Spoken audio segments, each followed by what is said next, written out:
Ola, eu son o Nico de primeiro de ESO e hoxe vouvos falar do libro titulado O álbum de Garrincha. A historia trata de un rapaz chamado Joao que é brasileiro, pero que por causas económicas tense que mudar a Galicia.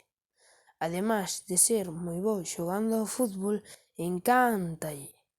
O seu xogador preferido é Mané Garrincha, un dos mellores xogadores do mundo, que foi recoñecido como o mellor regateador da historia do fútbol.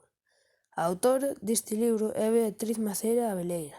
Ela naceu en 1963 e educouse na Universidade de Deusto.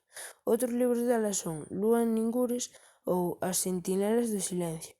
A min este libro gustoume moito, xa que é moi entretido e fácil de ler, aínda que ás veces fíxoseme algo aburrido, pero aínda así recómendoo moito. Adeus!